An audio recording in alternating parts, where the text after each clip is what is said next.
really uneven τα levels. Καθημερινότητα και αν θέλω να πω κάτι, δεν.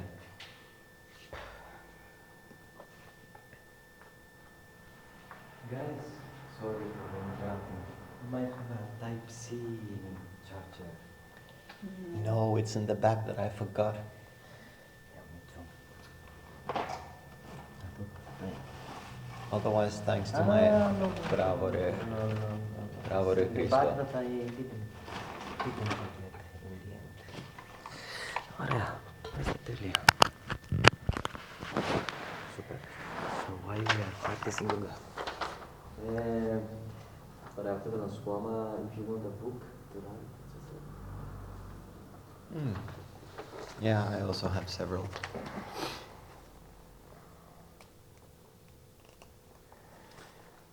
And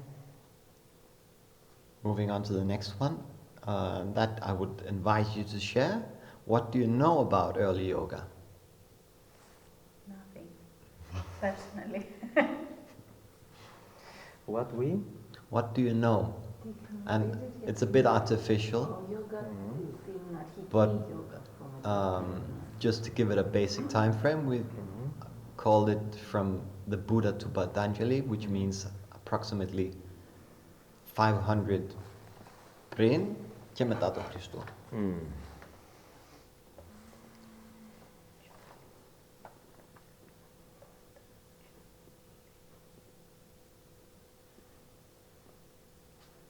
How do you spell Patanjali? Depending on the alphabet. Patanjali. Ah, sì, Patanjali.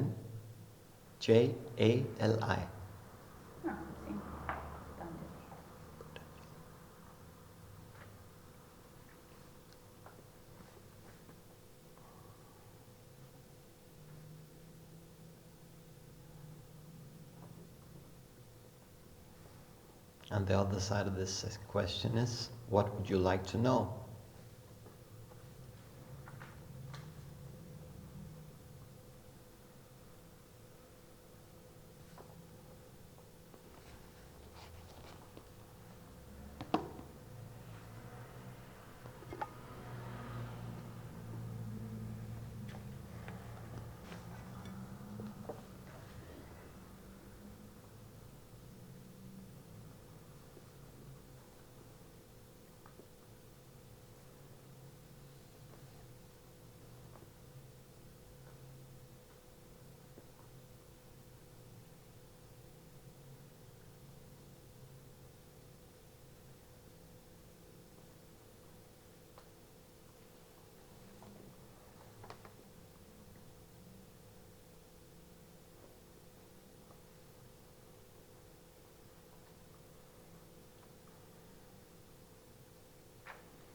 And another one?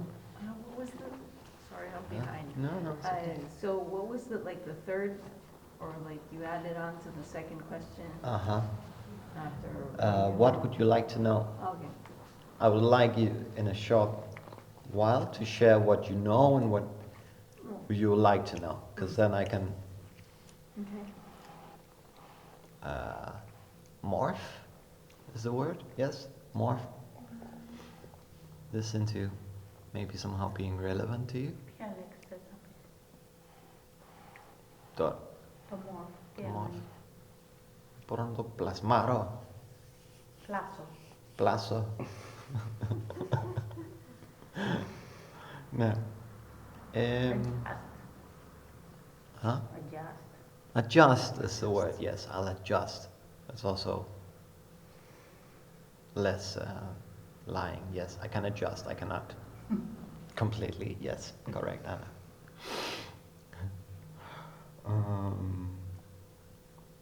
And two bonus fun ones, I find them. Mhm. Whom would you turn to, or where would you go if you want to learn yoga today? Πού θα πας ή σε ποιους να πας αν θες να μάθεις yoga σήμερα? Dead or alive. Ναι. To teach yoga or to practice yoga? Ή ποιοι κάνουν yoga σήμερα? Ποιοι κάνουν yoga? Πού θες να πας, μάνα? Ναι. Έλατε. Αλλά δεν με αφήνει να πάω μόνο μου. Και εγώ δυσκολεύομαι, δηλαδή η ερώτηση αυτή δεν είναι η ερώτηση, αλλά δεν μπορώ να το πω αλλιώς.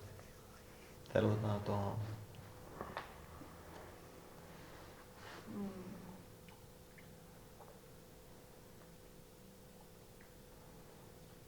I know someone in Pekin.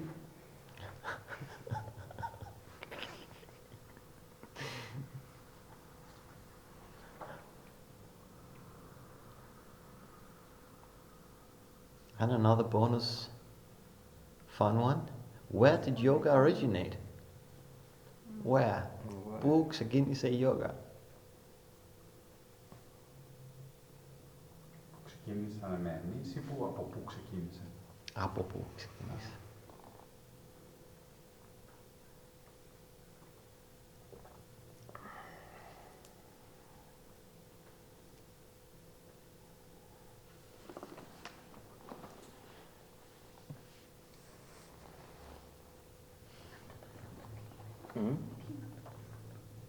Το φρούτο,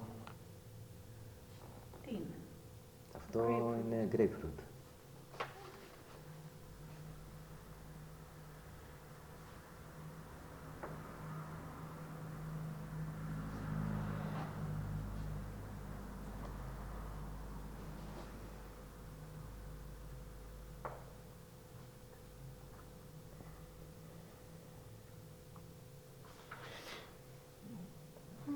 And you can always add more if you feel like it, but I think if you would like to share, you can also tell αν θες και να πεις από πού ξεκινήσεις εσύ, με τι έχεις κάνει και το τι ξέρουμε και το τι θέλουμε να μάθουμε. Το δείχνω. Δεν το λέω. Από πού ξεκίνησαμε εμείς ή από πού πιστεύουμε ότι ξεκίνησε η yoga? Αυτή ήταν η πρώτη τελευταία. Θέλω να, δηλαδή, αν θες να πεις τι έχεις μελετήσει εσύ, μπορείς να πεις και αυτά. Okay. Θα είναι το introduction. Αλλά κυρίως θέλω να μάθω το τι ξέρετε για την εποχή αυτό που θα μιλήσουμε και το τι θες να μάθεις. Okay. Τίποτα. Nada. Not interested. No, I'm interested. I don't know. I know some things, but not that basic things. Okay. Δεν σε πολύ πιστεύω, βέβαια. Πίστεψε. Alright. I'll accept the answer then. Anna. I don't think I know many things about this period of time. Anyhow, not about yoga. And history, I mean. Yeah, I would like to know how it started and what for and where and how many schools were there and why.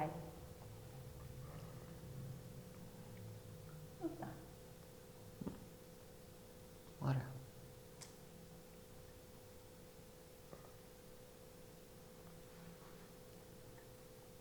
Μάνο.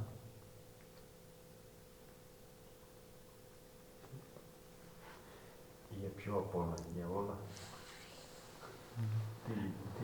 Τι πρέπει να... Τίποτα δεν πρέπει. Εγώ είμαι πολύ ανοιχτός. Αν θέλεις πιο...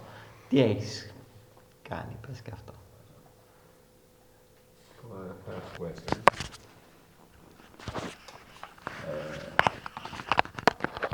Ίσως καλύτερα καλύτερα. Ναι, μια χαρά. Αγγλικά μου Ό,τι. η γιόγκα προσωπικά, εμένα, και όλο το σύνολο της γιόγκα, η άσανα και τα λοιπά. Μου δίνει ζωή, έξτρα. Με κάνει πιο ήρεμο. Πολλές φορές με κάνει χαρούμενο. Πάρα πολλές φορές με κάνει χαρούμενο. Μπορώ να διώξω τις λύπες μου, αλλά και τις χαρές μου. Πώς γίνεται αυτό, δεν θα το μάθω ποτέ. Γενικά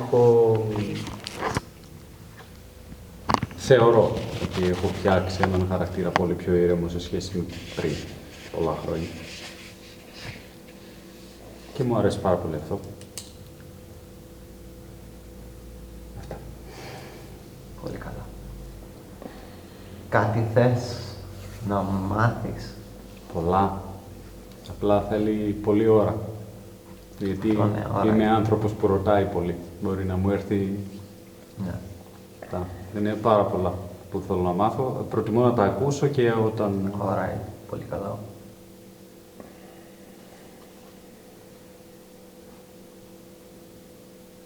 My turn? Yeah. Okay, well, I practice yoga. We began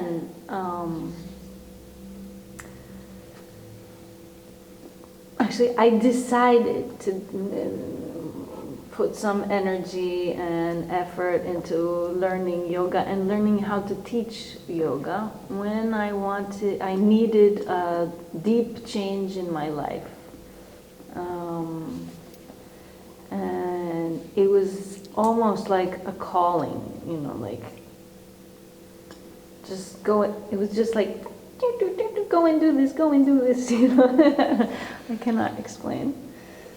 So what I could do at the moment was I went and had a 200-hour yoga teacher training in Athens with 2 teachers. One, he's Greek, and the other woman, she's Canadian.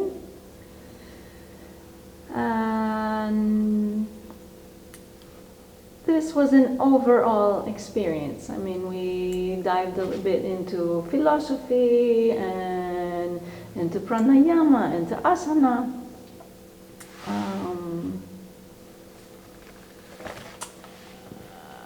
I continue to practice yoga because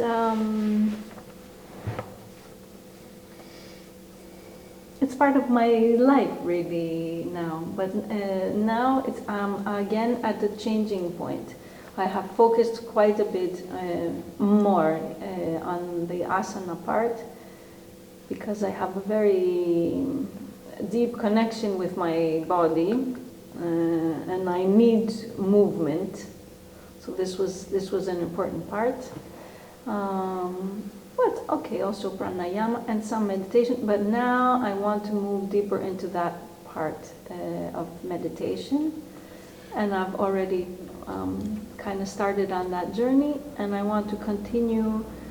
Hopefully, maybe this summer I can go and study, maybe do some karma yoga at the same time somewhere. And yeah, as far as like the history goes, okay, of course I have kind of touched upon more the 8 limbs of Patanjali, but okay, I know I don't remember things also, you know, I mean, I may have read and studied and then I forget, so Vendata, Upanishads, but I forget. So I'm sure there's so much, it's absolutely positive, I basically do not know rather than know. And I don't know, what else can I tell you?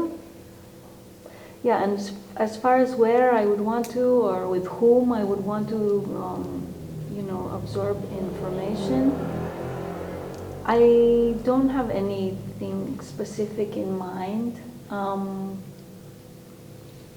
I mean, I've never been to India, and of course that's, the mother of yoga. But I don't so much care about that. I'm more interested in just absorbing information from people that are willing to teach. Wiser people than I am, and giving people, whether they're master gurus or just, more ordinary people. It's fine with me. All right. Αυτά. Thanks. Word of Guru. Φέτος, καλοκαίρι που πέρασε, πήγα σε ένα σεμινάριο. Για εμάς, γκουρού. Για αυτόν όχι. Δηλαδή, δεν του αρέσει αυτή η λέξη. Ήταν ο μεγάλος γιος του Πατάπη Τζοής, ο Μάντζου. 7 μέρες σεμινάριο. Και αν του έλεγες «Καλημέρα, γκουρού», I'm not guru. I am human like you. Nothing more.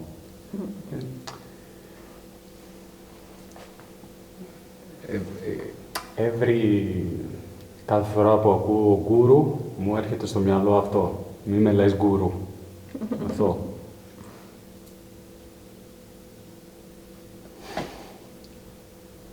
Ωραία.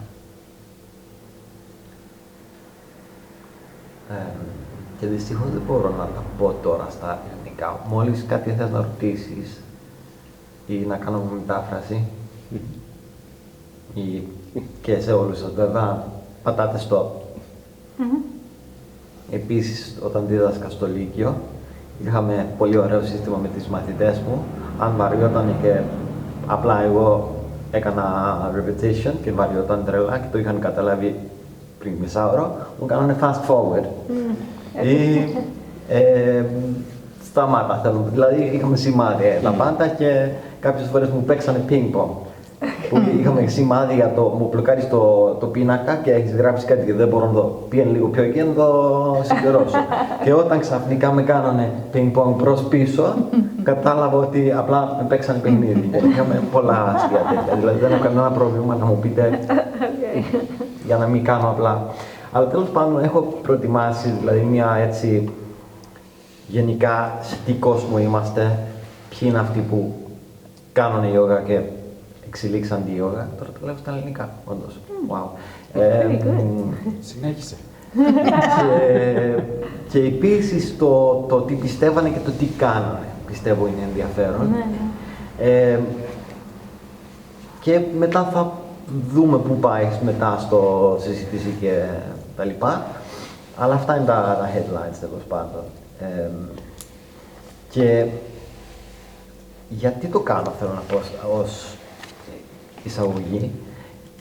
Θεωρώ ότι πάρα πολλοί και yoga teachers, δηλαδή το τίποτα, νάδα, δεν το πιστεύω, δεν είναι αλήθεια, ούτε από την Άννα, γιατί που λες 8 limbs, πώς το είπες? The 8 limbs of Patanjali. Patanjali. I know that Anna is listening to a lot of podcasts about not just the 8 limbs, but also separate of the individual. I don't remember, I don't remember. That might be true. Αλλά ναι, πολλά κυκλοφορούν, το πω ακριβώς και δηλαδή έχω κάνει 2 βασικά teacher trainings και τα 200 ώρες, yoga alliance, και ήταν πάρα πολύ διαφορετικά. Με το τι τονίσανε και το τι βλέπανε σημαντικά και πώς τα λέγανε και πώς τα βλέπανε. Και γενικά σχεδόν όλα λένε η φιλοσοφία της γιόγας, σαν να είναι ένα κουτάκι σταθερό και από την οποία παίρνουμε απαντήσεις και την αλήθεια τη μεγάλη. Και το άλλο είναι ότι για πολλά χρόνια δεν είχαμε και πολλά accessible τέλος πάντων για το ιστορία της γιόγας. Δηλαδή, που φαντάζομαι more or less για την ηλικία μας όλων, τώρα 90s, early zeros, ήτανε, ξέρω εγώ είχα το κόκκινο βιβλίο του ένας, δεν θυμάμαι τώρα τι, ήταν Αστάγκα Γιόγα, και αυτό με ασχίζεις και όλα, είχε 2-3 σελίδες, ξέρω εγώ, φιλοσοφία. Αυτή είναι η σωστή γιόγα και η μπλα μπλα μπλα. Δεν υπήρχε πάρα πολλά, γενικά. Και ακόμα στα university δεν υπήρχε πάρα πολλά. Δηλαδή, ένας τύπος που το έχω,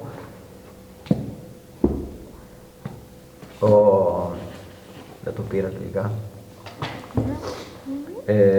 Ο Ηλιάδε, που πήγε η Ινδία περίπου μετά το Πρώτο Παγκόσμιο Πόλεμο, σπούδασε με τα Σκούπτα, ένας προφέσορ εκεί σε ένα πανεπιστήμιο, 2-3 χρόνια και τον έδωξε τα Σκούπτα, γιατί κάνανε σχέση με το κόρη της και πήγε αλλού.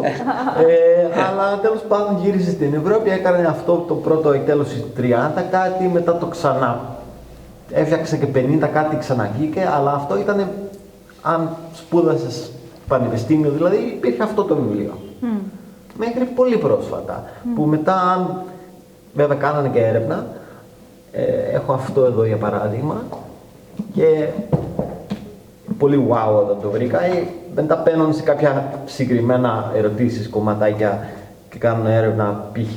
έχει ένα ωραίο που το διάβασα το καλοκαίρι σε καφέ που λέει για τώρα πώς λέγεται αυτό το practice, που στην ουσία κάνεις sucking up sexual or bodily fluids through a pipe. It's mentioned as one of the Hatha Yoga like essentials, must-knows in later times anyway, but like then you're diving into this, or it could be other questions, but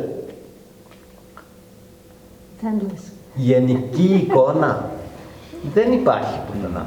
Και βρήκα αυτό το βιβλίο, το οποίο είναι τα πρώτα 3 μήνες, δεν θυμάμαι τώρα ακριβώς, αλλά είναι σεμινάρια που δίνει ο τύπος εδώ σε αυτούς που σπουδάσουν Indic Religions, σε τώρα Cambridge, Oxford, δεν θυμάμαι.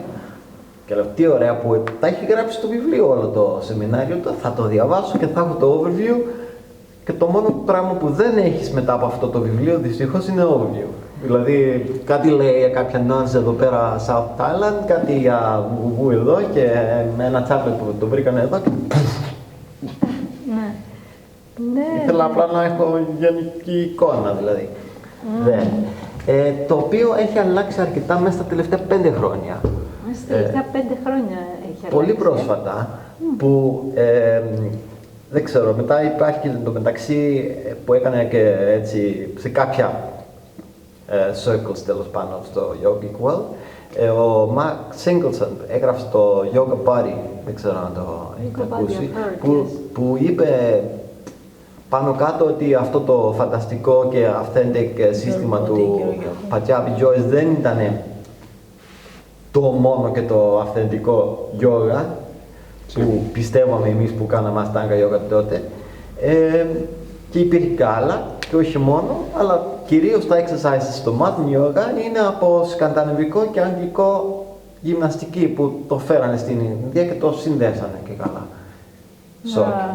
Σε κάποια circles που ήταν η μόνη κατάλληλη άσκηση που πρέπει να κάνεις αν θες να φτάσεις στο enlightenment. Μεγάλο σοκ. Ο ίδιος ο τύπος με ένας άλλος πήρανε πολλά λεφτά, τώρα δεν θυμάμαι τι Ευρωπαϊκή Ένωση, τι ακριβώς, αλλά να κάνουν ένα synthetic overview από όλα αυτά τα έρευνα through the years, τι έχουμε δηλαδή τώρα μάθει και τι είναι η γενική εικόνα, και κάνανε αυτό το βιβλίο που για αυτούς που δεν έχουν πολύ συνήθεια, δηλαδή αυτό αν δεν έχεις συνηθίσει να διαβάζεις academic books, είναι κόλαση. Είναι all over the place. Εδώ τουλάχιστον έχεις chapters που είναι μικρά, 4, 5, 6 σελίδες του κάθε θέμα. Το έχω γράψει πολύ αυτό. 2 άτομα. Αλλά κλέβουν δηλαδή τα highlights από όλα τα υπόλοιπα τα έχουν μαζέψει, ας πούμε, researchers, τα έχουν μαζέψει και έχουν κάνει πάρα πολλά μετά, δηλαδή αυτό που έχουν γράψει εδώ είναι συνολικά 50 σελίδες. Τα υπόλοιπα είναι quotations from original text που τα έχουν μασέψει, ώσπου δείχνουν μια πολύ πιο broad και μεγάλη εικόνα. Το οργανώνουν και κάπως. Δηλαδή αυτό ήταν 2007 τώρα, πρέπει νομίζω, 18 τέλος πάντων, οπότε είναι 6 χρόνια. Και πάλι δεν είναι πάρα πολύ accessible και έτσι γρήγορα. Έχει κάποια άλλα που θα πρότεινα, το ένα το έχω χάσει.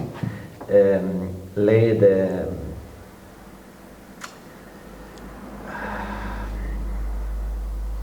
Κάτι με yoga history, τέλος πάντων. Θα σας στείλω γιατί είναι το πιο εύκολο, το πιο ωραίο που τα λέει όλα, αλλά κάπως απλά. Έχει το Ganesha στο front cover. Το πολύ πιο απλό, εδώ είναι μεγάλα. Είναι ένας Ινδός και είναι το μόνο που έχω που το έχει γράψει, όντως Ινδός.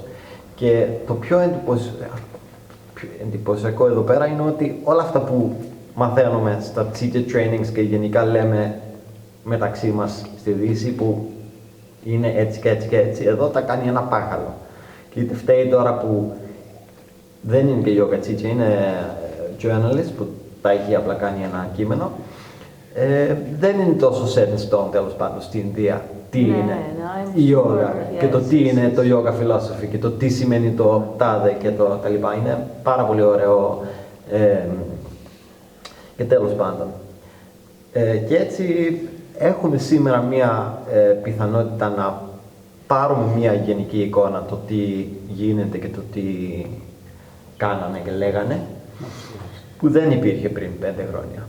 Και τουλάχιστον για μένα προσωπικά έχει κάνει closing the gap από όλα αυτά που έψαχνα πώς μπορούσα να συνδέσω το βουδιστικό και το meditation practice που έκανα σαν παιδί με τα πιο physical και τι έγινε μεταξύ και πώς κολλάνε και φιλοσοφία και τέλος πάντων. Αλλά θεωρώ ότι δεν είναι μόνο για μένα προσωπικά. Ότι πολλά ghosts τουλάχιστον υπάρχουν στην κοινωνία της γιόγας. Μικρό παράδειγμα που τώρα δεν θυμάμαι γιατί ξαναγγείλε πρόσφατα. Μια τύπισσα στην παρέα μας που λέει ότι το αυθεντικό, ένα αληθινό μάλα έχει 108 pearls. Που είναι σίγουρο ότι το έχετε ακούσει και εσείς. Δηλαδή τέτοια αλήθειες που τι ακριβώς τώρα λες σε άλλους. Αν το πιστεύεις, ξάσου. Τι να πω εγώ, αλλά why.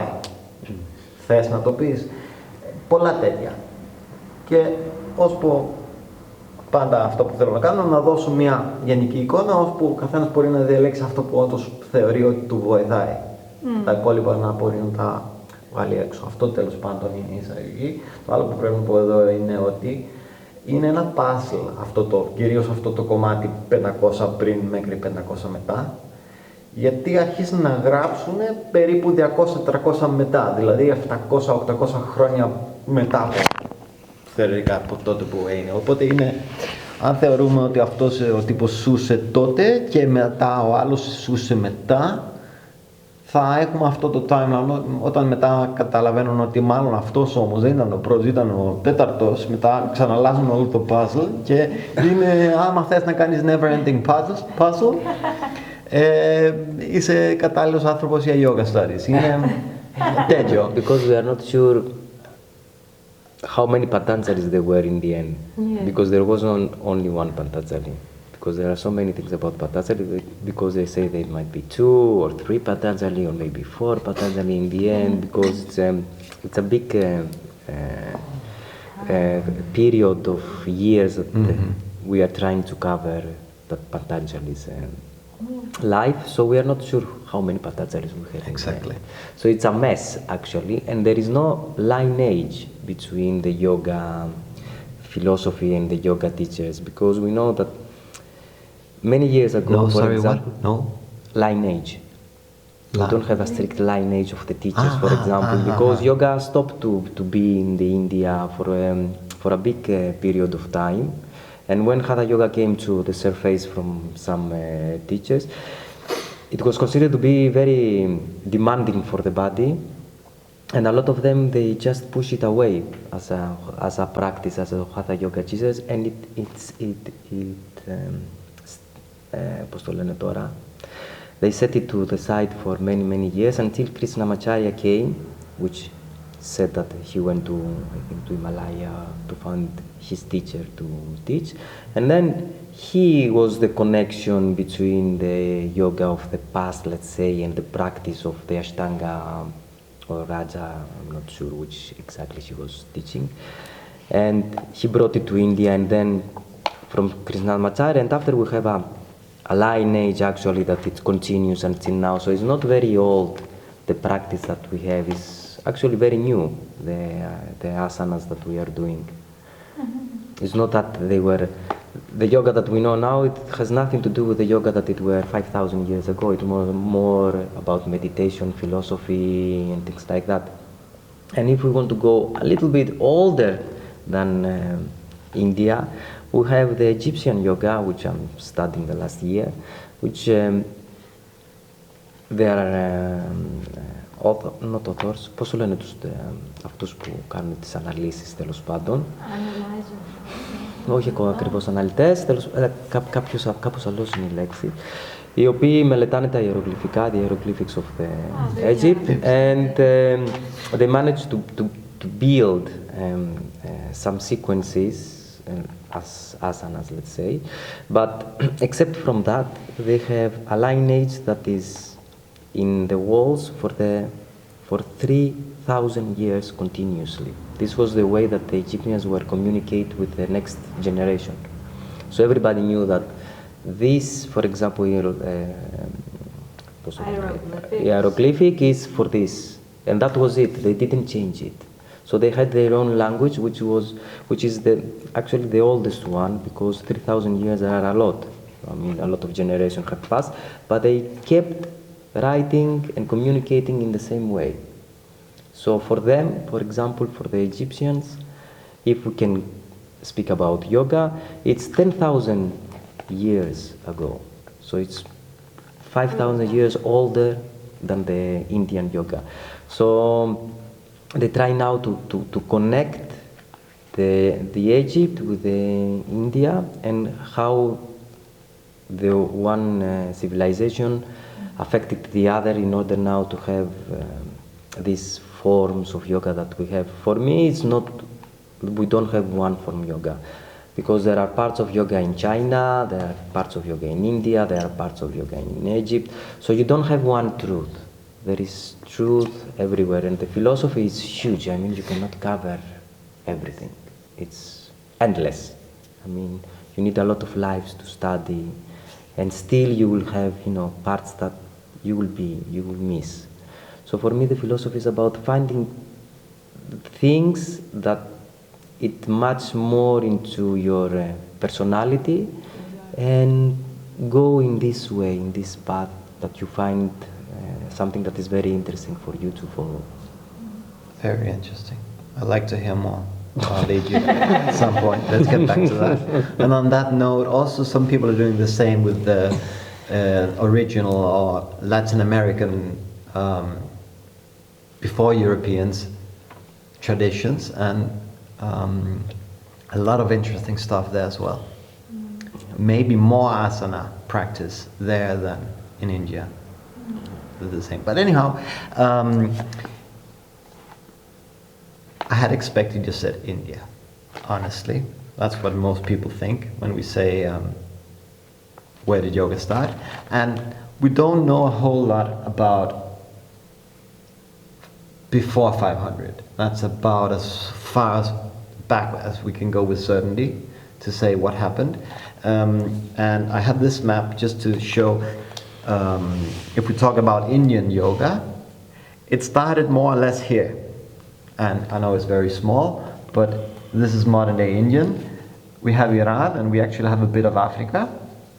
And then we have, I think this is now marked because it's about Buddhism. It's about Buddhism today, this book. But it's very good for showing the original, the area that we are talking about, depending on how we also define yoga and what roots. Some would have it start here, at least Afghanistan, if not Iran. And some would have it start here, just below Nepal. And there's another one here showing Nepal, and just below a kingdom around 500 years ago called Magadha, and the other one Shaka Kosala, they emerged at some point. Anyhow, we'll get back to that in a second. We'll go more into these different origins and the different also schools or philosophies, religions, camps, I call them. But at least what's true about nearly everyone in this area, at least when we get to around that time of 500 before Christ, is that they have more or less the same worldview. But I have so very beautiful tried to describe here with this little tiny circle. And basic idea is that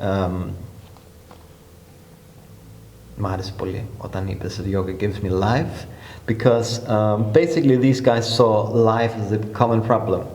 Not only this life, but also when you get rid of this life, you will get to the next life. So your suffering will never end.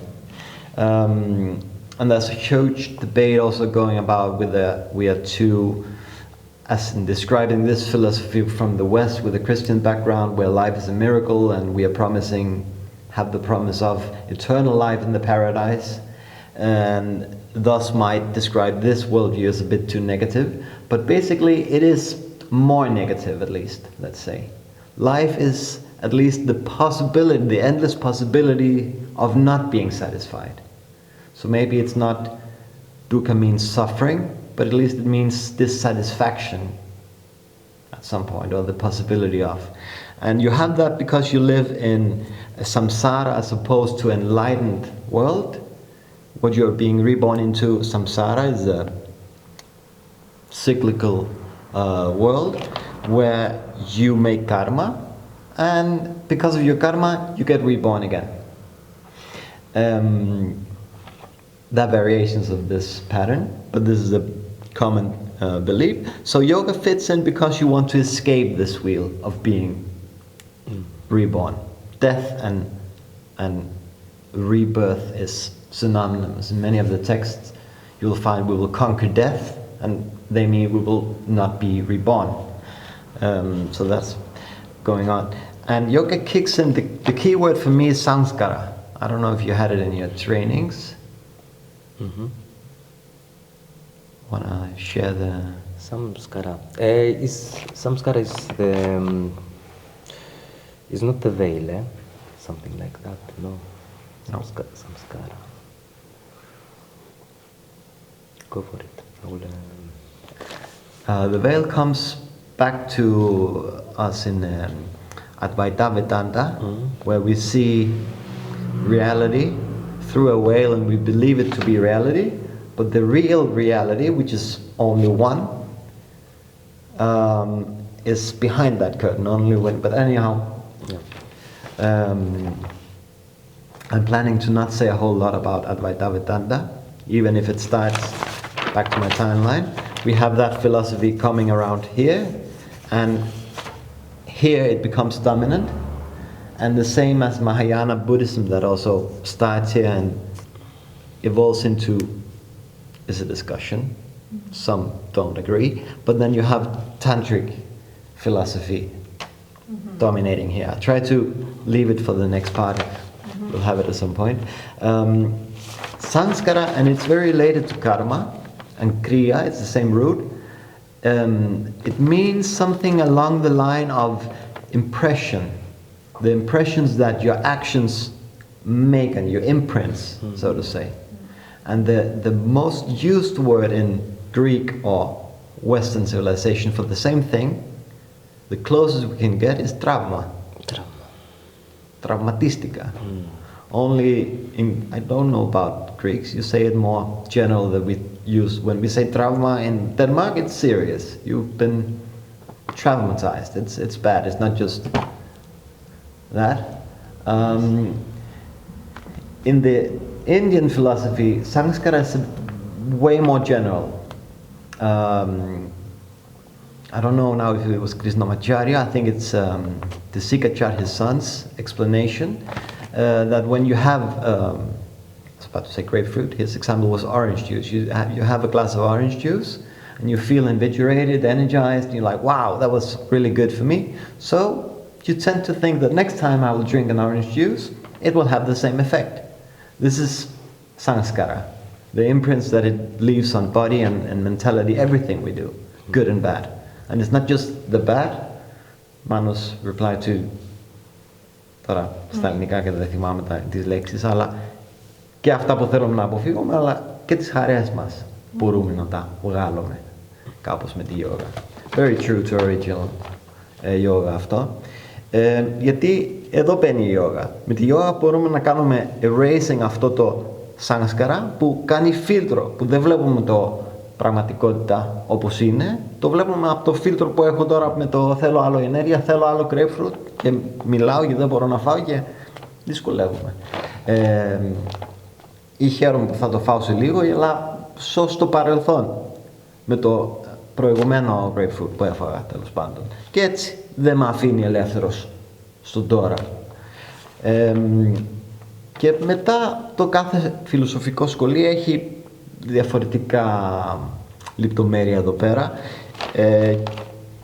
Όλοι κάτι λείπουμε για να ζούμε απλά enlightened στη nirvana, δηλαδή να ξεφύγουμε το samsara. Και κάποιοι λένε ότι είναι το avidya, το not seeing things as they are, or the untruth. Οι βουδιστές μετά λένε ότι the root cause of avidya is not the root cause itself, the root cause is tanha, desire or greed or wishes for something is the root cause of avidya, and then avidya causes. And so you can find variations of this, but what they all agree on is that you can reach some enlightenment that can cause you to get rid of all your imprints, to start afresh, and thus liberating yourself from being born again. And yoga can help you do that. And then again, I use yoga as, and also in the same period, yoga is the goal of escaping this circle, and it's also the practice. We do this and that, and when we talk about the practice we do is essentially to get rid of sanskaras. All right, enough about that. And also the final state had different names attached to it depending on the traditions. Final state, you mean once you have gotten rid of sanskara? Yes, exactly.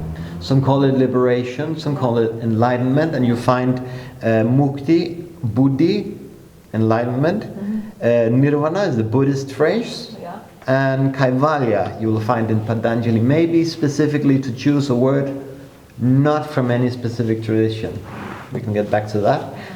But so you have many words, but the common theme is that you can reach this understanding, enlightenment, parallel seeing things that will make you escape rebirth and death. And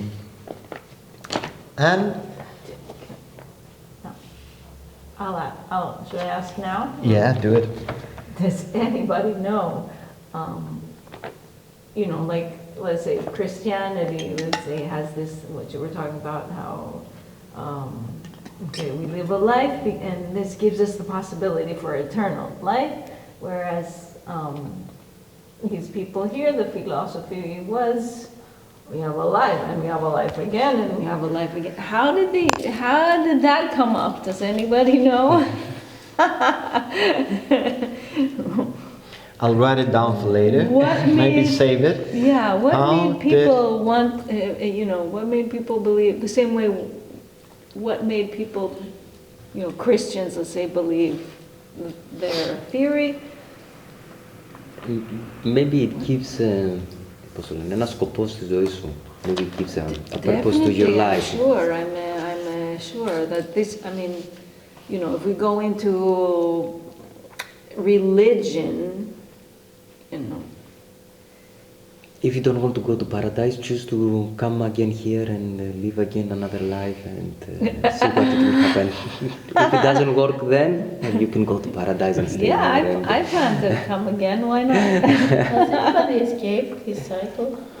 Has anybody escaped? This I'm sure that some wondering. enlightenment creatures, yeah.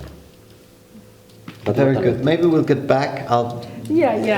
But some part of the answer, at least of the sketch that could answer it, is what world we're living in. And it's another big gap in all this, in all these books together and in a common knowledge. We don't know very much about the actual lives that people were having. We can find some of their texts, then debate whether it was not 100, it was 300, or it was not 500, it was... But it's still texts of philosophy or practices or religion, but how did people live? And there are some, he's trying it. There's some others, I will not go into details, but my favorite is Karen Armstrong. And she has a phrase throughout her books. Some are just called this, something with that. She calls it the actual period, The period. Probably period. I don't know. Anyhow, it's actual, as in hinge.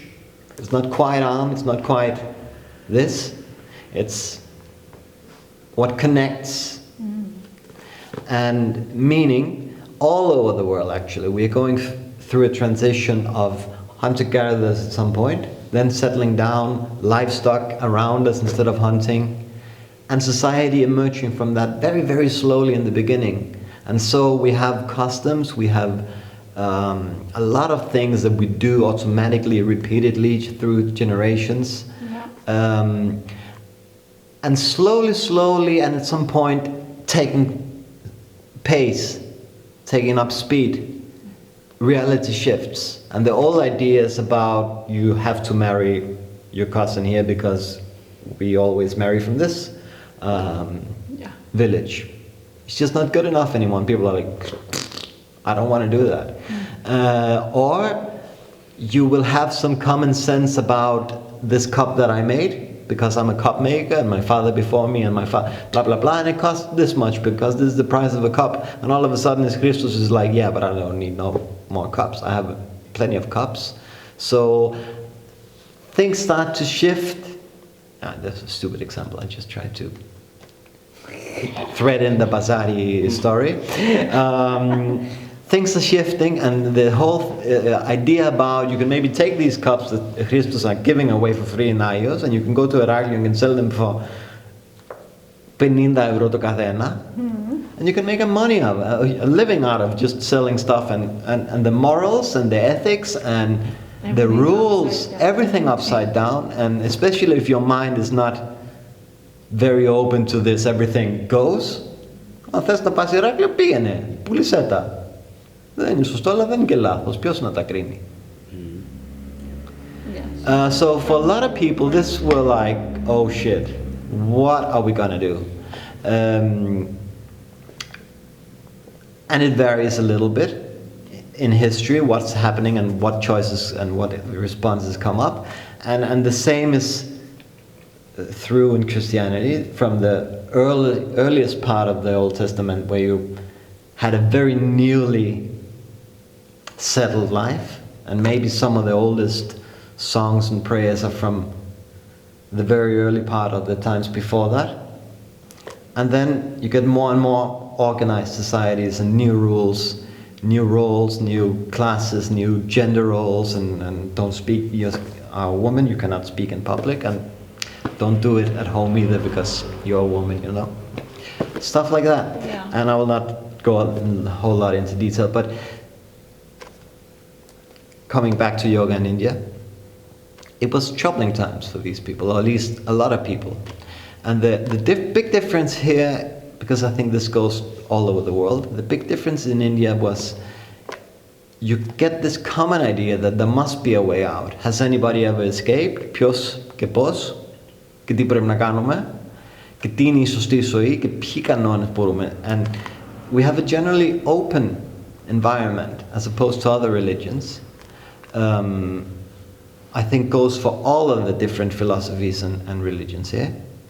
They don't have a whole lot of... The difference as in India?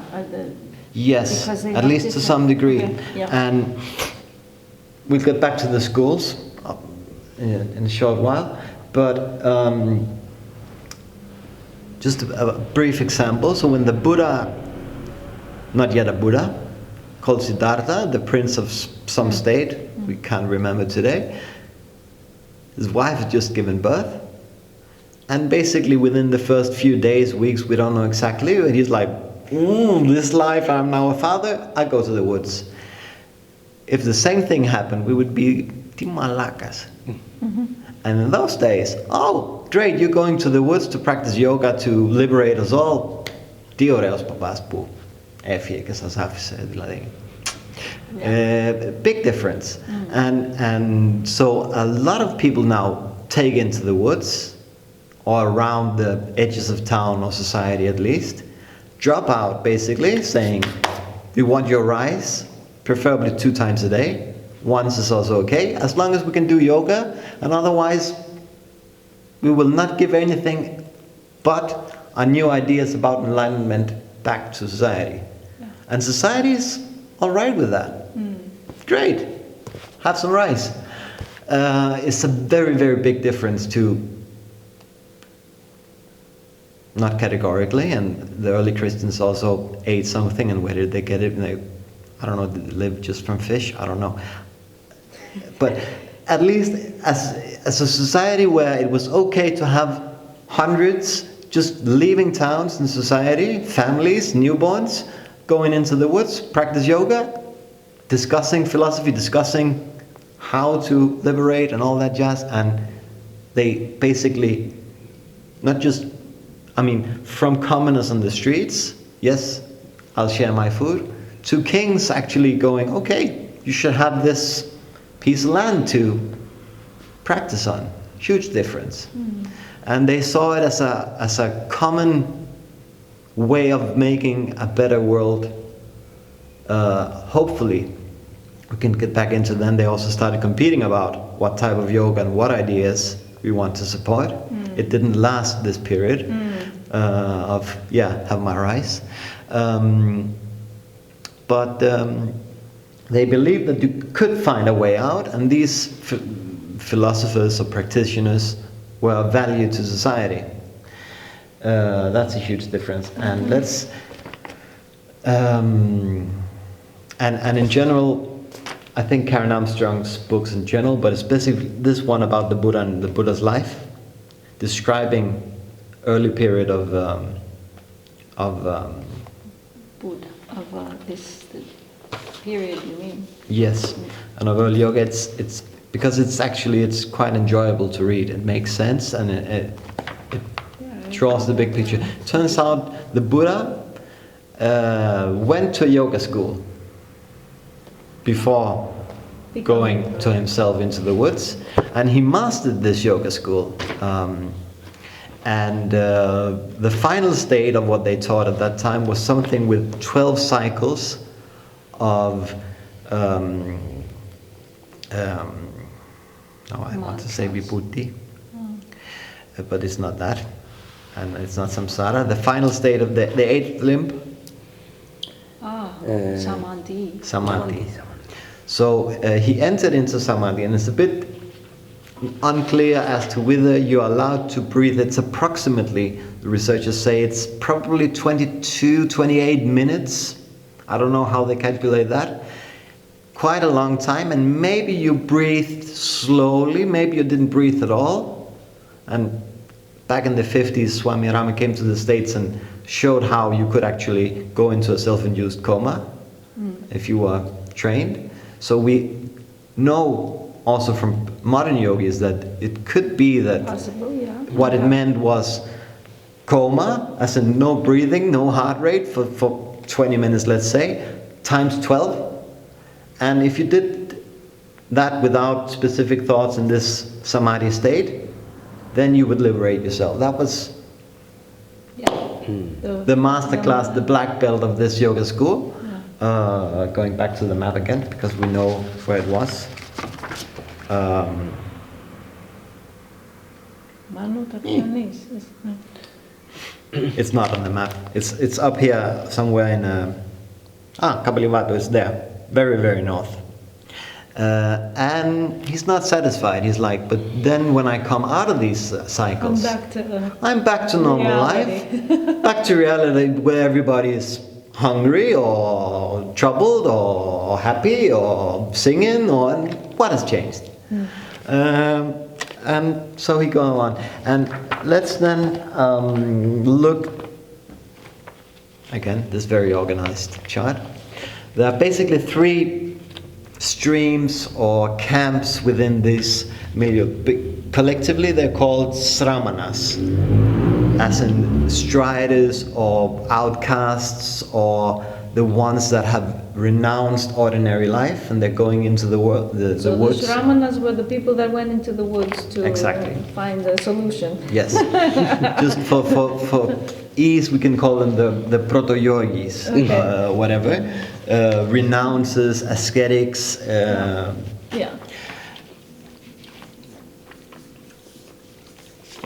And they are taking up space, like literally on the sides of town or in the woods mostly. And we have at least three different. In reality, they might be more fluent, especially if we go back to the early days. But for our little minds, at least, it helps me to make three camps, and then I can have some sort of a spectrum. As far as the time is concerned, you mean, like in the more in terms of the ideas. Okay. What their answers to why and what are we practicing within these milieux, and they discussed also together. Okay. And some would say, if you ask where did yoga originate, and we have it along the lines of a mala has 108 beats, and it has to have 108 beats.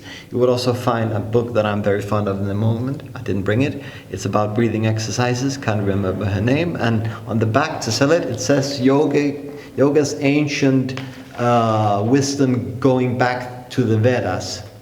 Okay. And the Vedas being the framework originating from Iran, basically. These people came on horses and tents and moved around, nomads. So the Vedas were from that area? The Vedas, or at least the earliest part in the language, is the same as what then one became what we know as Sanskrit, the other became Persian. Has a common ancestor. So at least we have a culture or worldview spreading this way into India. And maybe, and some like to believe that, so it's also connected with politics and a lot. So I'm not claiming I have the answer, but at least that's one strand.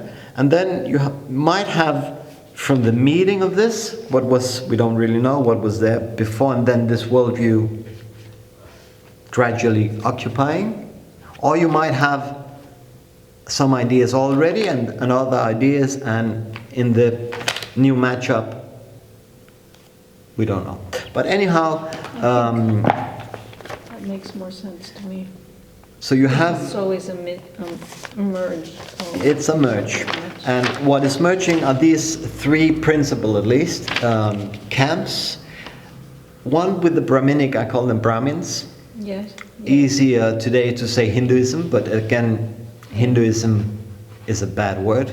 It's just one thing. Yes, there are 300 million things under that name, and most of those things today were invented. I mean, Shiva, Ganesh. Yeah. They were not. There's no Shiva here. Ganesha around here. So what so we just call them Brahmanic worldviews. Yeah. Because they believed the Vedas were directly from God, as in one-to-one, letter-by-letter truth. Holy, should be obeyed. And mostly the Vedas are about continuing the world. They're ritual to ensure that you have a good marriage, to make the harvest become prosperous, and there's nothing in this originally to suggest that you want to escape the world. So they come packed with a super specialized textbook of the right mantras for success in the world. In the world. For continuation in the world. Nothing about escaping. And I like to say, in some circles, this is really provocative, I like to say there's no trace of yoga in the Vedas, but there's a lot of trace of the Vedas in later yoga. So they do have a merging into, and we can't also say exactly the four Vedas, when are they written and blah blah blah blah blah blah. We don't know. When we come to close, at least, or around this age, we have a lot of small appendixes that the Brahmanas stick to the Vedas, and they believe still this is all, the old Vedas are true, and now we also have these new stories. They are still God truth, and they stick them together, and they're quite different depending on how you look at it. The researchers talk about the ritualistic strand of the priest that you would hire to have a wedding or a funeral or a harvest and so forth, so on, sowing, very important. And you would also have the Gnostic brand that would philosophize about karma and rebirth, and somehow they coexisted, and also within Brahmanic camp or fold or religion, it was okay for them to coexist. They have also strong rules about gender and different classes. The caste system also was not really elaborated and solidly blue, but they had very clear ideas about when you could go into the woods and do yoga and when you couldn't, that sort of stuff. And again, they tend to be in favor of the world as it is and to continue it.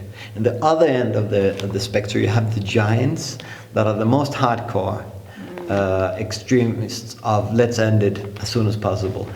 Some of the now I'm caricating both camps, because you have in-betweens and mergers and mixed ideas, real people, obviously in history, but I'm not making it up. They would have some practices where they would literally sit like this, not to reach enlightenment as such, part of it, but to like literally have their arms wither away so that they would die faster. Yeah.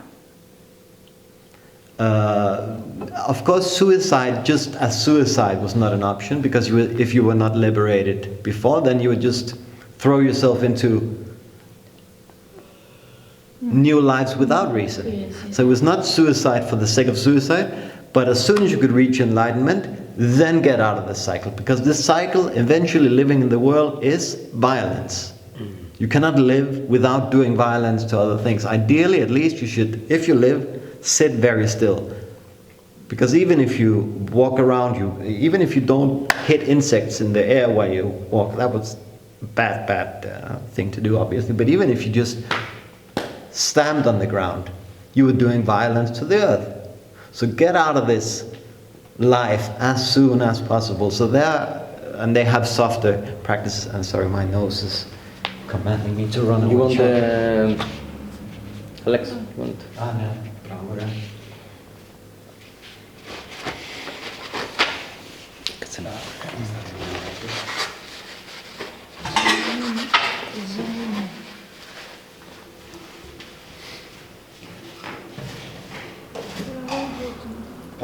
And I had hoped that Camille, some of you met him at the festival.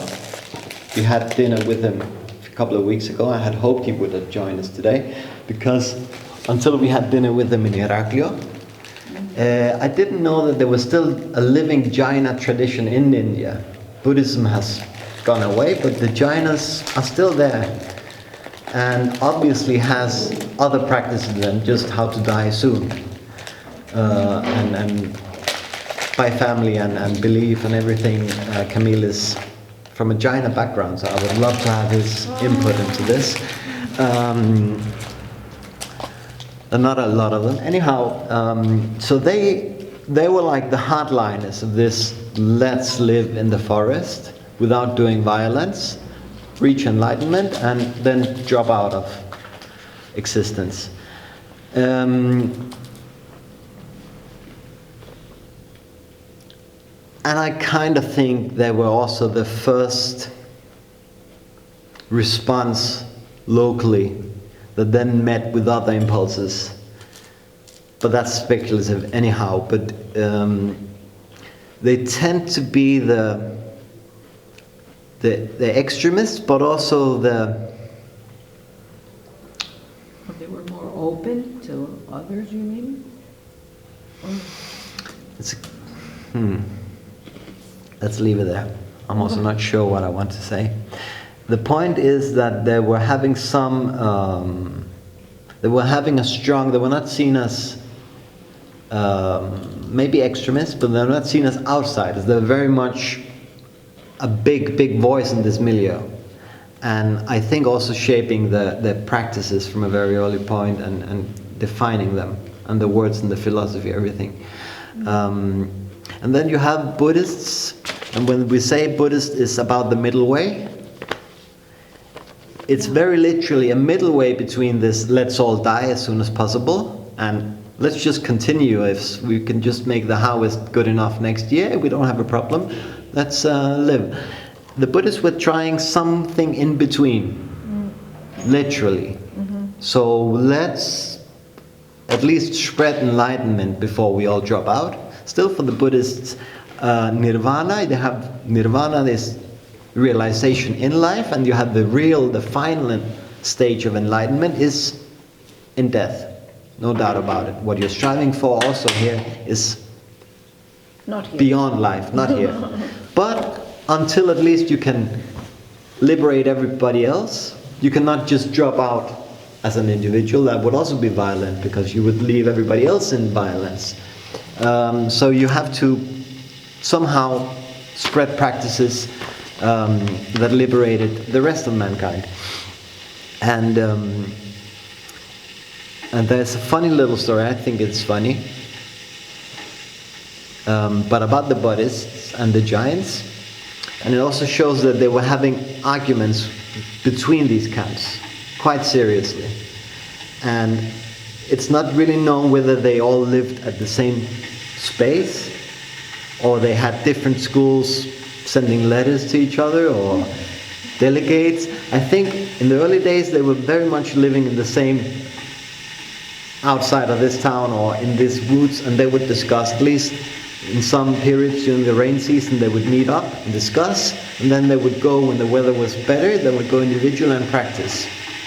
So I think in the early days that the camps were not so separated and clear-cut. They were more like milieus sharing ideas and then anyhow practicing what they thought the rest of the year. And a very, very serious discussion, because when the Buddha found his way of solving this riddle of how to practice and liberate, he wanted to spread it very, very. We have the solution. He wanted to go back to his old teachers up north, because basically he now knew what was missing from their training.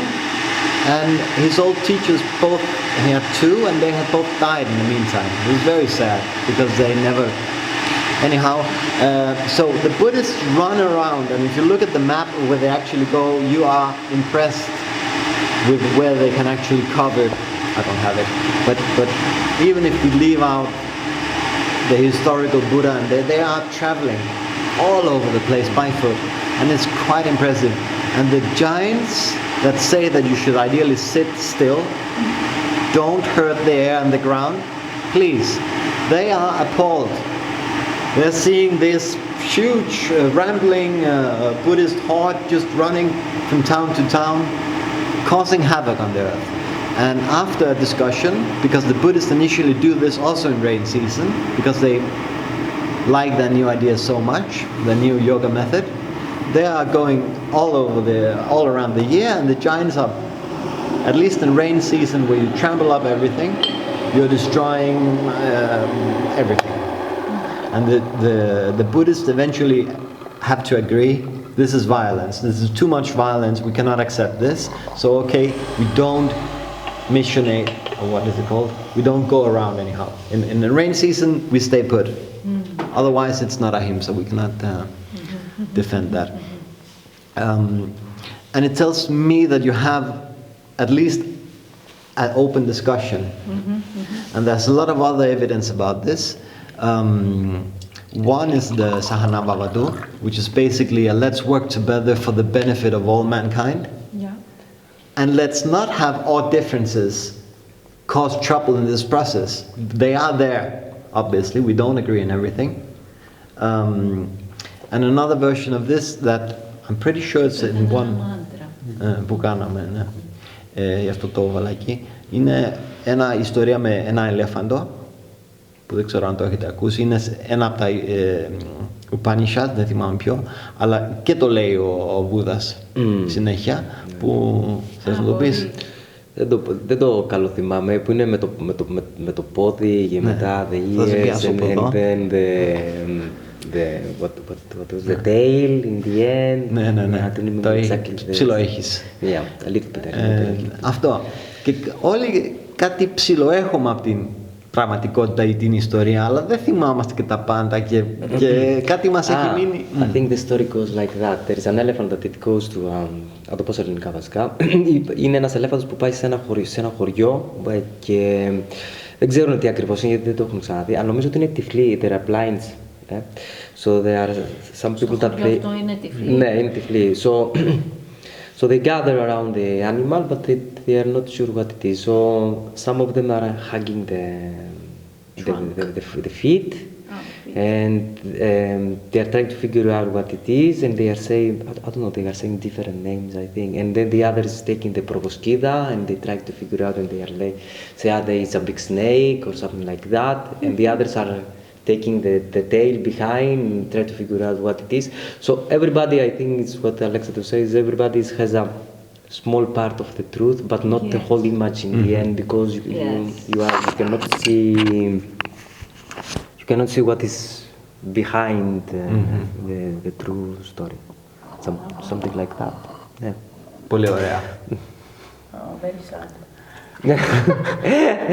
Πότε άμα πιάσεις εσύ την ουρά νομίζεις ότι είναι φίδι, ενώ ο άλλος που πιάνει το πόδι νομίζει ότι είναι βράχος, ενώ ο άλλος που πιάνει την προβοσκίδα μπορεί να είναι... Και ο ένας λέει είναι πολύ λεπτό και αδύνατο. Ναι. Και ο άλλος λέει λεπτό, ναι, αλλά είναι πάρα πολύ μικρόστενο και πάρα πολύ δύναμη, δηλαδή.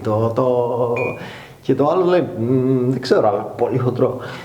Και έτσι δηλαδή έχουν μια γενική εικόνα ότι αυτό που βλέπουμε και καταλαβαίνουμε και εξηγούμε και νομίζουμε δεν είναι η πραγματικότητα.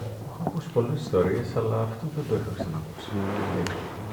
Και εδώ το εντυπωσιακό είναι το λένε όλοι, και οι Brahmins και οι Βουδιστές τουλάχιστον, και δεν ξέρω οι υπόλοιποι τι, αλλά across the lines, και ακόμα οι Brahmines που έχουν πιο strict codes of society and culture and blah blah blah are still open. They're not saying God is this.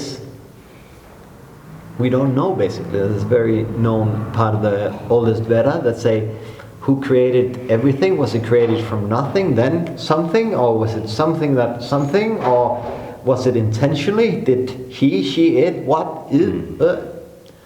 We don't know. So you have a much more accepting ground for we don't know. And that we think we know is by karma and samskara. It's not eternal truth. And they all believe in this. So it gets a bit easy at least to discuss and practice, because they all know that the ideas is caused by the world and not by eternal truth and God. And you have the same in the Bible, by the way. You have in the book of Psalms it say, remember that you are here and that is there, depending on the translation, but it's also there in the oldest text, but then anyhow different. Can we open the chocolate, please? Of course, and we have also here, this is so, with amygdala. Enough about these. I'm not holding my timeline at all. Jesus. Jesus. Θα το κάνω conclude κάπως. Έχουμε δηλαδή και collaboration και sharing of ideas, αλλά έχουμε και παιδιά. competition. Πάρτε σοκολάτα. Όσο περνάνε τα χρόνια, Αλλά πάρτε την εκεί πέρα, την έχετε. Έλα. μπορεί και εδώ, αλλά τουλάχιστον εδώ, δεν είναι απλά πάμε στο δάσος και ζούμε εκεί και κάνουμε ό,τι νομίζουμε. Είναι και very organized, έχουμε εδώ το μοναστήρι μας και για να πάρουμε λεφτά από τον βασιλιά για να έχουμε το μοναστήρι μας, θα πρέπει να βεβαιώσουμε ότι αυτό που λέμε θρησκεία, φιλοσοφία, άσκηση κτλ. Είναι καλύτερο από αυτό που έχουν οι άλλοι. Αυτό έρχεται στη συνέχεια δηλαδή. Στη συνέχεια και αρκετά γρήγορα.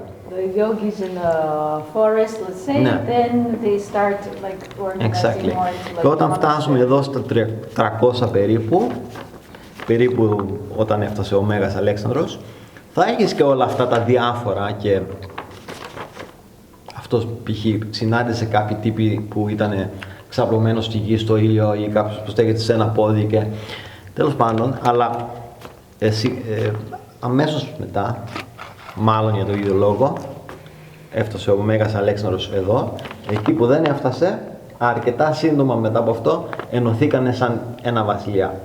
Ο Άσοκα έκανε πιο μεγάλο empire και έκανε το βουδισμό το state religion. Και τώρα ξαφνικά έχουμε official μοναστήρια που παίρνουν μεγάλα χρήματα, βιβλιοθήκες, ιστορίες. Και θα το τελειώσω κάπως. Early practices. Έχουμε εδώ δύο που είμαι σίγουρος ότι σε κανένα teacher training δεν υπάρχουν. Αν πας κάπου που είναι βουδιστές θα σου πούν να διαβάσεις αυτό. Είναι το Dharmapada. Και θα μπορούσε να είναι το βιβλίο που διαβάσουν όλοι για το original και παλιό yoga. Δεν είναι κάποιο λόγο. Είναι πιο πολύ σαν κάτι που το έχουμε και στο... τουλάχιστον το κόσμο του Μαθαίου. Είναι πολύ έτσι ιστορίες, το πλα πλα πλα. Θα σας πω πολύ λίγο, αλλά τυχαία το ανοίγω. Εδώ λέει evil. Και συνήθως έχει δύο chapters που το ένα απαντάει στο άλλο, αλλά τέλος πάντων. Be quick to do good. Restrain your mind from evil. When one is slow to take merit, one's mind delights in evil. Having done something evil, don't repeat it. Don't wish for it. Evil piled up brings suffering. So there are little lines to help you practice. And it's more about mind practice. And they give a lot of effort to this, writing it down, memorizing it, stuff like that. And the only exception to this is a very, very short text. Then I cannot say his name. I have no clue. Yeah, αυτό. Αυτός. Okay. Vietnamese Buddhist που έχει γράψει πολλά βιβλία. Έχει κάνει μετά το...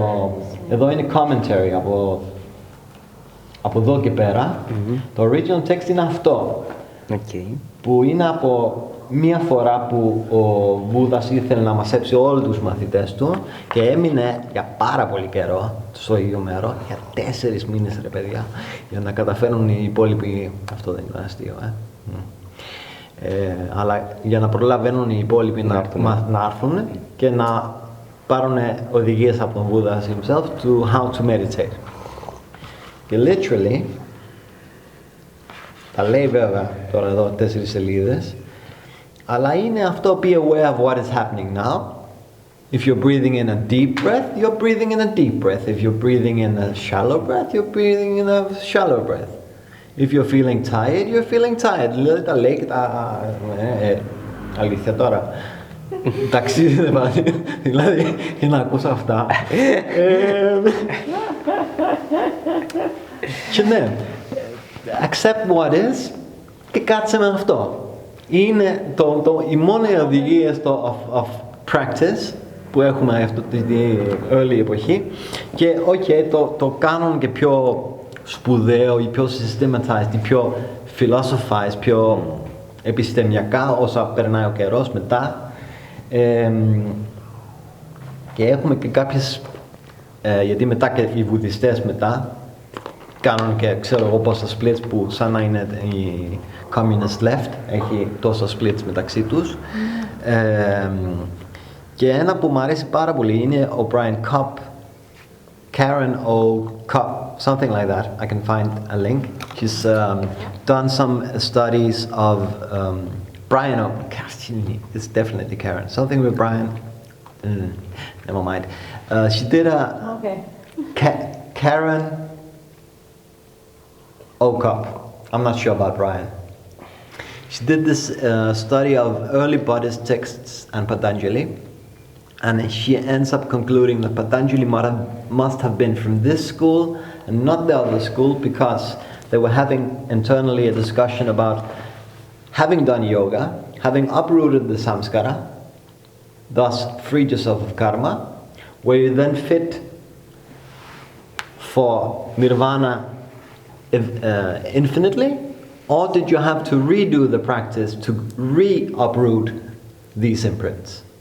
So you get free of the imprint, and then you're free of it, problem solved, enlightened, or you have to re-enlighten yourself. And maybe you can also imagine if you're a king and you have to throw X thousands into a new monastery, and would you want to support the ones that say, no, eternal, you have to go back every day, the same damn thingies keep coming up in my psyche and I have to work with it. Or the ones that say, We're done. We got it. And if you want to practice, can I buy an hour of yoga practice? You would probably, I don't know. So that comes into play also, that you have to make a living, because if you're not the official state religion of this kingdom, you have to fight for your rights now. And that's one part of it. The other part is that you have differences between Buddhist or Brahmin or Brahmin Buddhist and different practices.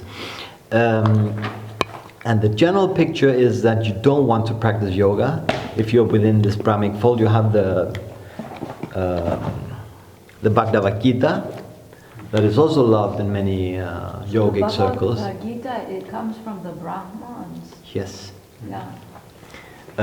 Unless it's Brahman story, and then taking all the stuff that the Buddhists and giants were teaching, and then we have it in a place where it's okay to have it, because it's wrapped now in Brahmanic orthodoxy.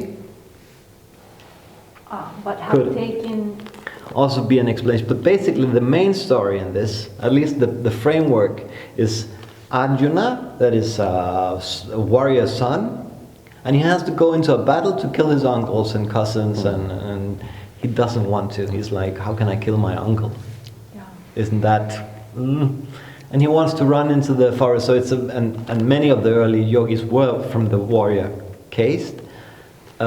So I believe it's like a scenic example of who would go into the woods as a stereotype character who would not want to live in society with its violence, go away and say ahimsa and yoga. And Krishna comes and he's like, "Κάνε ρε μαλάκα, σκότωσε το ξάδελφό σου, πού είναι το πρόβλημα?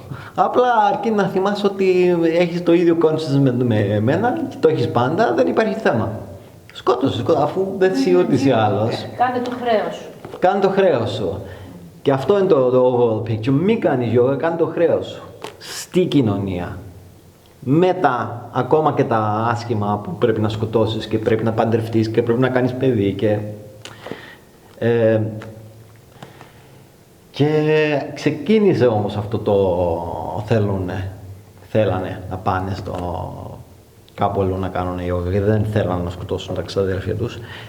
Τουλάχιστον αρκετά που ένας τύπος μετά πήγε και έκλεψε πιο συστηματικά αυτό που είχαν διδάσκει οι Τζάινιδες και οι Βουδιστές και το μάσευε και το έκανε commentary, και αυτό είναι το Patanjali Sutra που είναι μετά πολύ οργανωμένο και στο Sankhya Philosophy που ήταν orthodox για τους Brahmins, που όλο αυτό που έχει να κάνει με τα 8 steps και το τι κάνουμε και γιατί είναι άσχετο από το Sankhya philosophy wise.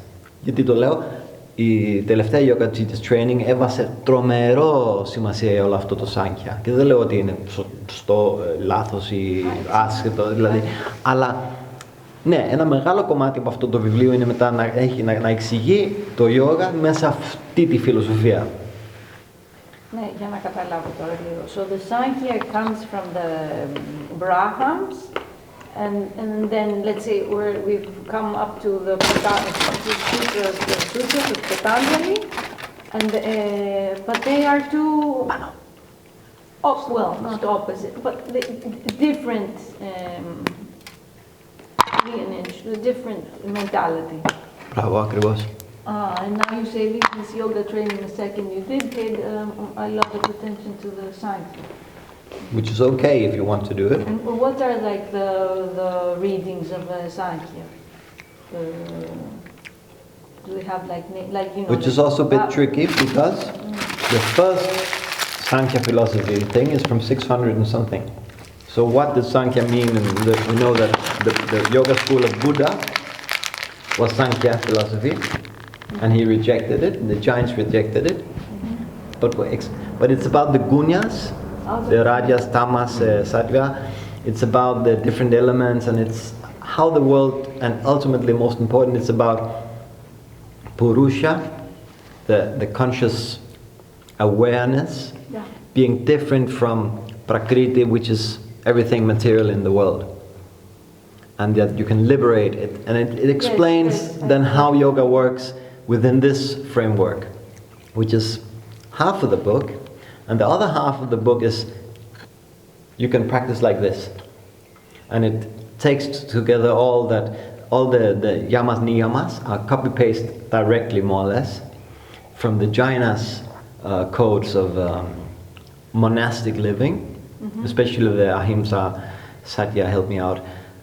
Ahimsa, satya, asteya, brahmacharya, apaharigraha, yama. Yeah.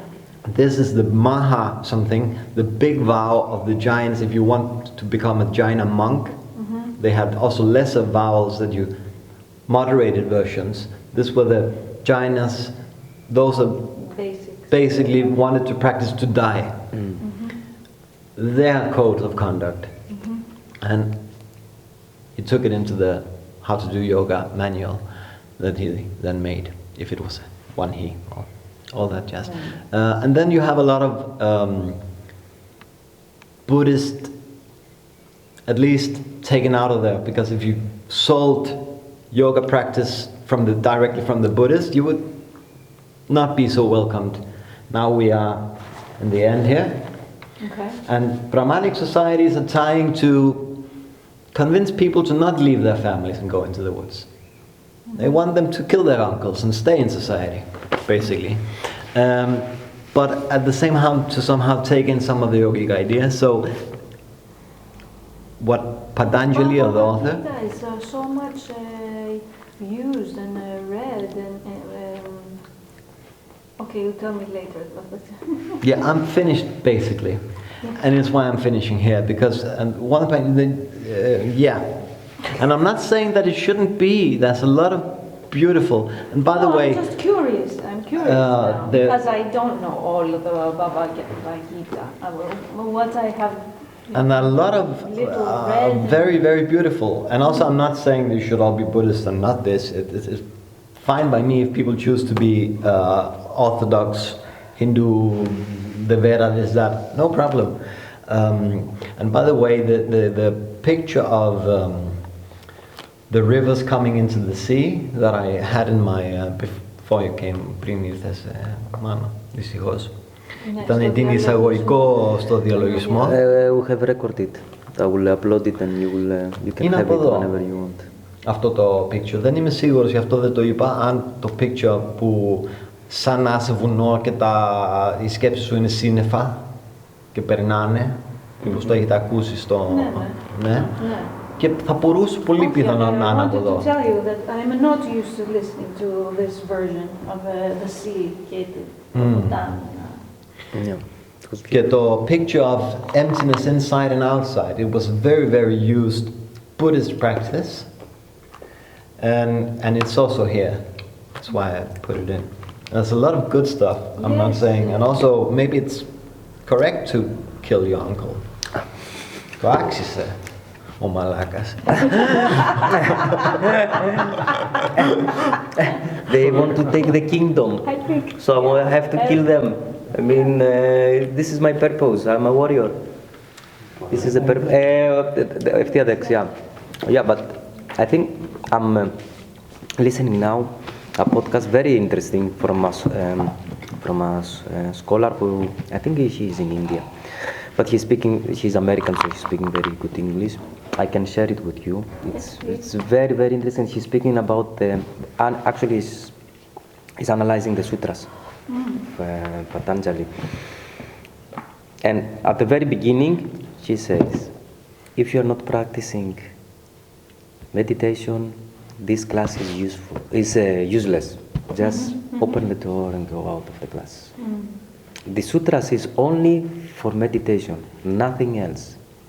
This is what it can offer you, the whole part of the sutras. And then she's going to very nice analyzation of the sutras, and she's fantastic. She's very good. This guy. Please share. Yeah, I will.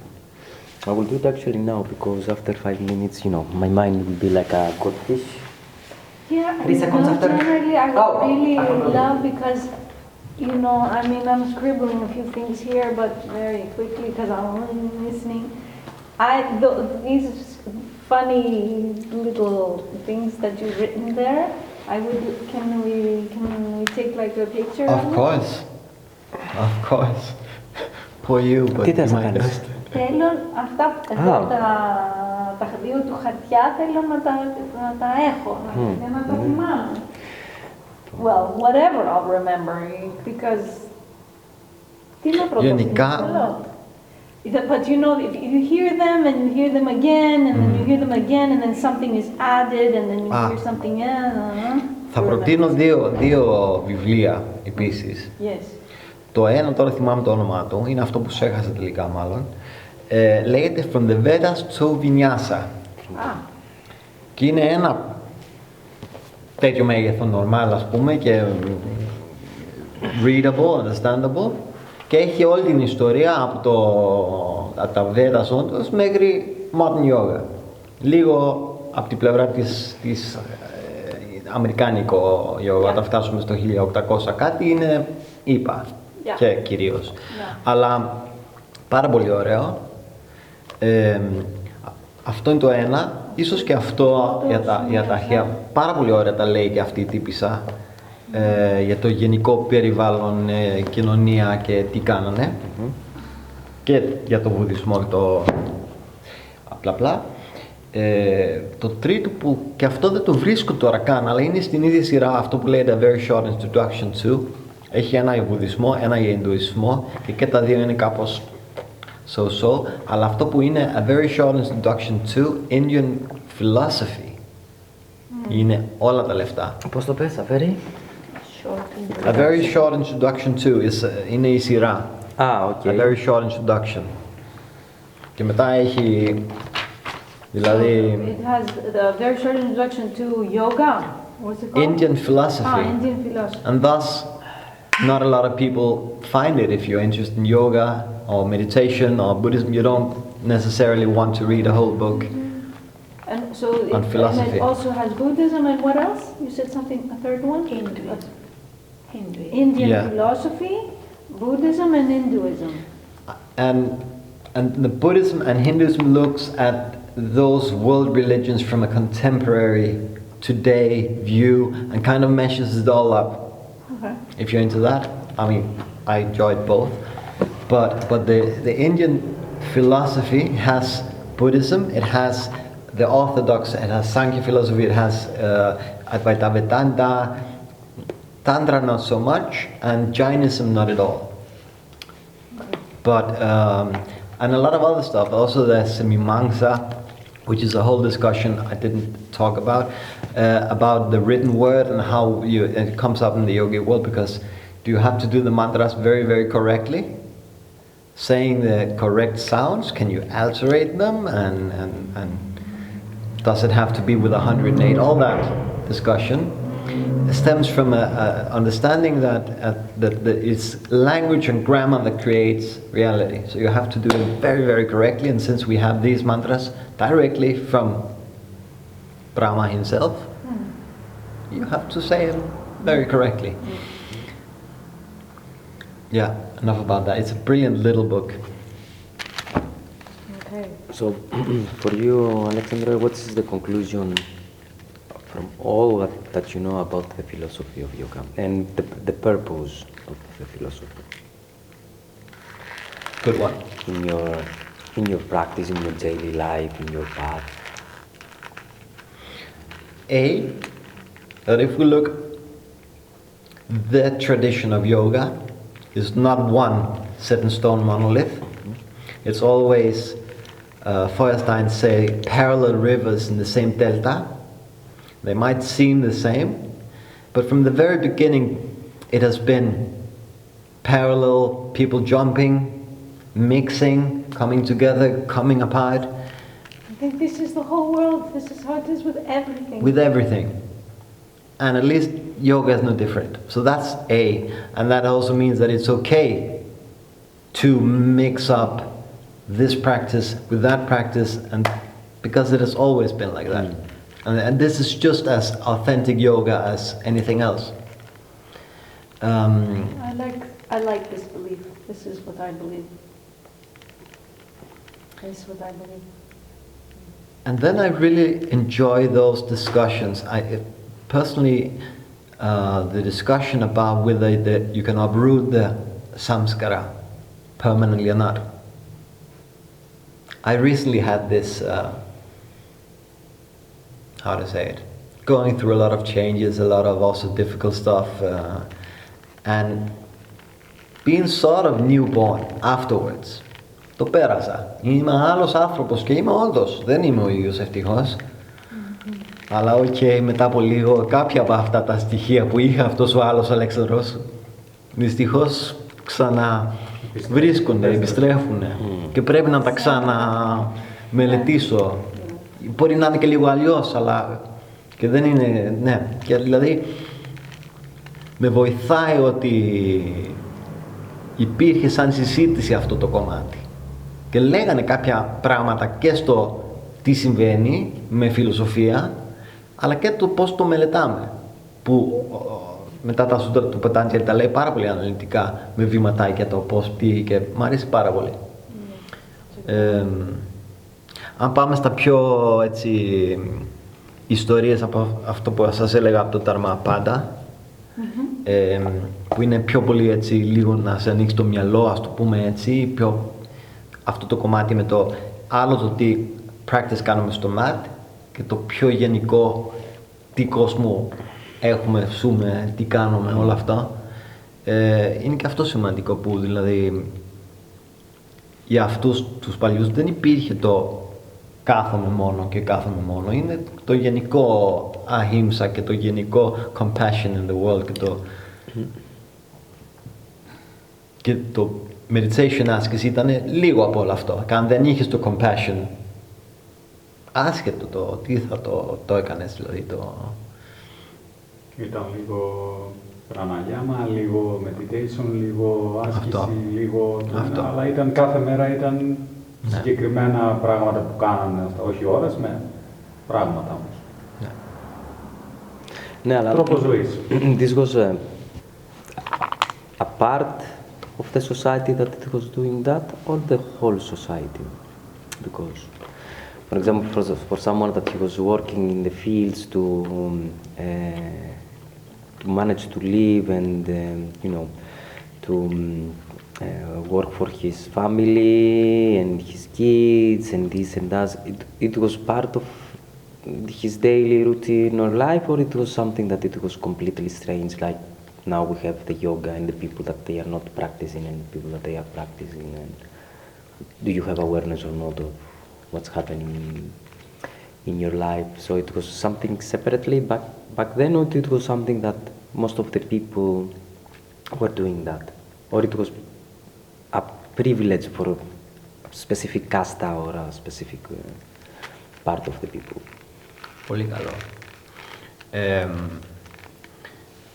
Privilege for specific caste σίγουρα όχι, αλλά privilege ναι κάπως. Δηλαδή το caste και gender δεν είμαστε ακριβώς σίγουροι, αλλά και Jainidες και Buddhistές δεν είχαν θέμα με τα case που το είχαν οι άλλοι, και αν δεν ήσουν παπαμπά και αν δεν ήσουν, δηλαδή κύριος άντρας λογικά, και είτε παπάς ή warrior, και μόνο άμα ήσουν και μετά σε πλα ηλικία μπορείς να πας να κάνεις yoga. Αλλά και κάποιοι μέσα, γι' αυτό είναι λίγο πέρδεμα, γιατί πάλι υπάρχουν αυτοί που διαλέγουν, θα έπρεπε να κάνω τώρα παιδιά και είμαι και παντρεμένος, αλλά πάω με τη γυναίκα μου και η γυναίκα μου κάνει και yoga και πάω να μείνω στο ίδιο δάσος. Δηλαδή υπάρχουν οι κανόνες και το παρακολουθούν κυρίως, αλλά υπάρχουν και αυτοί που το ξεφεύγουν και από την αρχή. Κυρίως μετά όμως είναι, ακόμα για τους μέσα στο μοναστήρι μετά, υπάρχουν αυτοί που κάνουν διαλογισμό και διαλογισμό μόνο ή κυρίως, αλλά είναι και λίγοι. Και κάνουν και textual repetition, γράφουν ή καθαρίζουν όλα αυτά που πρέπει να γίνουν μέσα όλα αυτά, μέχρι που αναβαθμίζονται.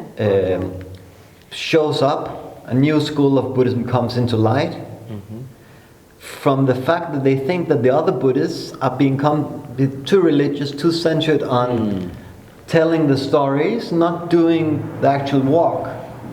So they call themselves Yogacara Buddhists, and this is the school that then leads to Patanjali. They start to systematize how should you practice, because they end up just contemplating compassion, being wise and enlightened, and they have this, either go into the monastery or the forest and you do yoga, or some people also from Buddhist times, they hear the truth and they become enlightened like this without no practice. They call them stream enterers, because the force later on in not Buddhist, then you have the story of Shaktipat, that your guru is so powerful, so enlightened, that by touching you, you go, whoa, that is reality. Or now I can fly, or whatever, getting powers. Και έτσι υπήρχαν και αυτοί που ακούγανε φιλοσοφία, θρησκεία και το σύσανε και στην πραγματικότητα τους, που δεν είχαν ανάγκη να μελετάνε τίποτα. Yeah. So what's the difference between the society then and the society now? Πολλά και λίγα, δηλαδή για πολλά χρόνια από το βασιλιά στηρίζει ένα σωρό national parks και να έχετε και αυτά τα deers και κάνετε και βιβλιοθήκη State School of Buddhism, και why not also have these, but they sing so nicely, I will also invite them to have the chance at my wedding, so we also fund those, και blah blah blah. To modern yogis, Different schools. yeah, you have even Ashoka, you have state-funded school of Buddhism, but then also, why not support this a bit later, but then this Shiva temple, yes, I donate, yes, build this is also great. They have a lot of that, but still, so it's not, what I want to say, it's not monolithic, any of these. No. And also, even if they were, then another king comes, conquers and smashes and builds new and blah blah blah. But all the way up to modern time, 19th century yogic schools, you have these superstar yogis. Whatever, it's Kuvalananda with his